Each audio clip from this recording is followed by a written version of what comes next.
राष्ट्र के महान स्वतंत्रता सेनानी और कौमी एकता के प्रतीक और देश के आज़ादी दिलाने और अंग्रेजों के भगाने के लिए फाउंडेशन के शुरुआती काम करने वाले मौलाना मजरुल हक साहब की जयंती 23 तारीख को मनाने की तैयारी बरसों पूर्व से हम लोग करते आ रहे हैं और इस बार भी 23 दिसंबर को उनकी जयंती मनाने के लिए हम लोग और कमेटी पूरे तैयारी के साथ लगी हुई है। मौलाना मजरुल हक साहब पटना जिला में जन्म लिए और उन्होंने काफ़ी विद्वान थे, बहुत सारे पदों पर रहे, न्यायिक सेवा में भी काम किए। फिर वो जो है अपने सारे संपत्ति को उस जमाने में कांग्रेस को दान कर दिए। पटना के सदाकत आश्रम जिसमें कांग्रेस की कार्यालय चलती है वो उन्हीं का भूमि है। इस तरह के बहुत सारे संपत्ति उन्होंने देश को देने का काम किए और सारे चाहे वो जुडिशियल नौकरी हो, चाहे प्रैक्टिस किए हों, या जो छपरा नगर पालिका के म्यूनिसिपैलिटी के वाइस चेयरमैन थे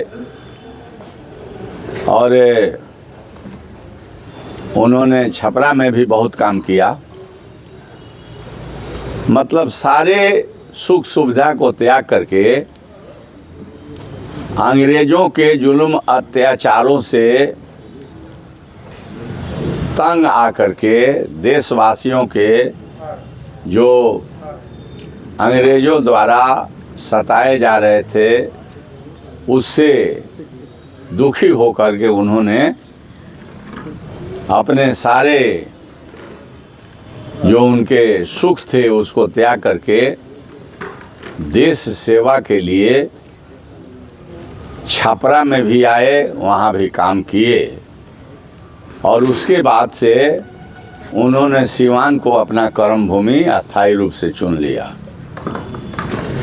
और हुसैनगंज के फरीदपुर जो गांव है वहीं पर उन्हें ज़मीन उनके रिलेटिव ने दिया, संबंधी ने दिया और वहाँ उन्होंने एक आशियाना बनाने का काम किया और वहीं से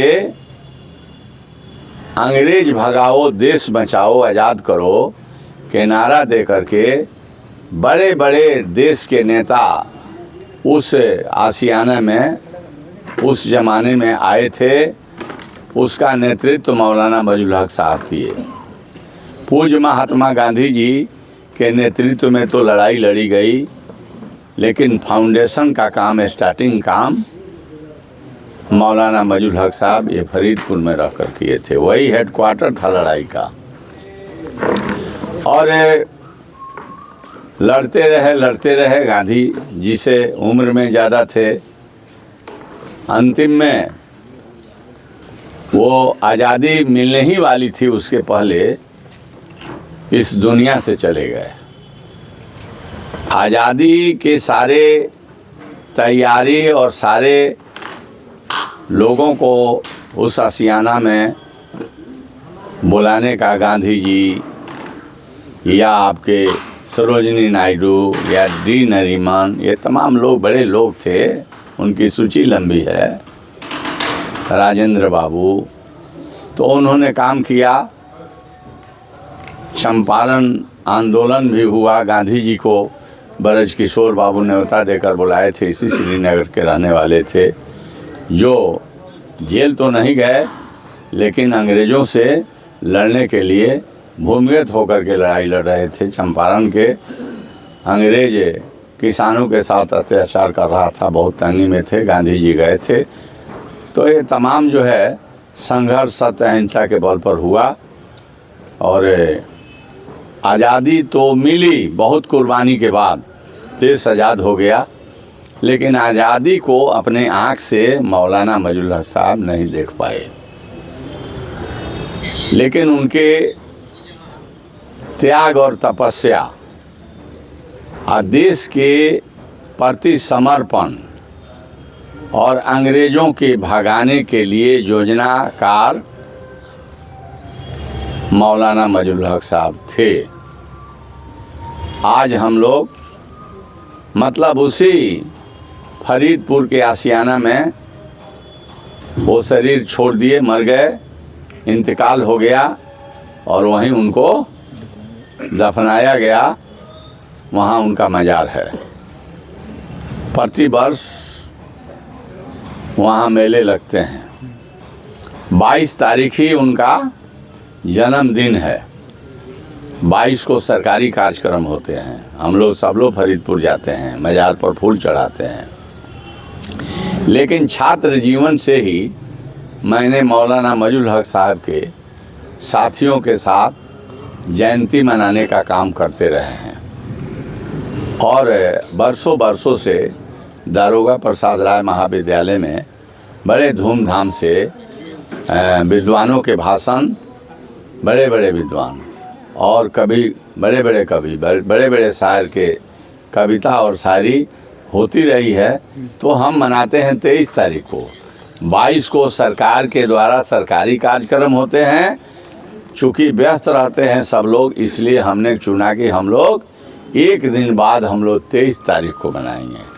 तो 23 तारीख को हम लोग मनाते हैं। 23 तारीख को इस बार भी हम लोग दारोगा राय कॉलेज परीक्षा में व्यस्त हैं।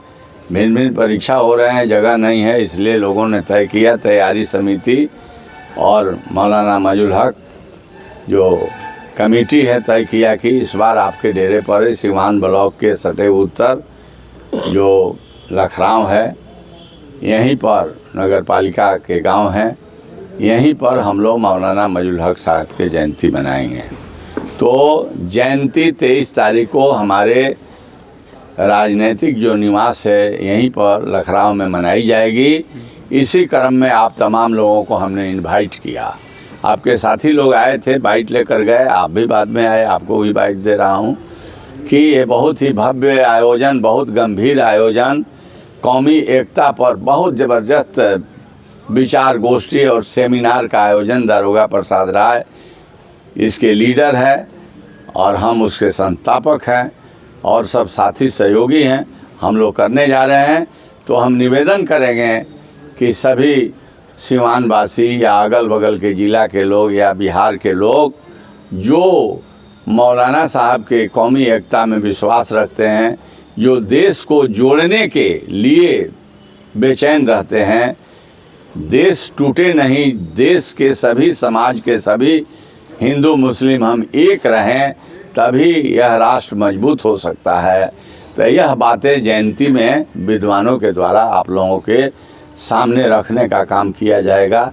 निवेदन करेंगे आपके चैनल के माध्यम से कि हमारे पत्रकार छायाकार भी आवें और सभी सिवान के शहर से लेकर देहात, अन्य ज़िला के अगल बगल के लोग इस 23 तारीख के मौलाना मजहरुल हक जयंती में सम्मिलित हों। मैं सबों को अपने तरफ से इनवाइट करता हूं, आमंत्रित करता हूं, निमंत्रण देता हूं कि आइए और एक दिन अपने महान स्वतंत्रता सेनानी त्यागी पुरुष के जयंती में सम्मिलित होने का काम करें।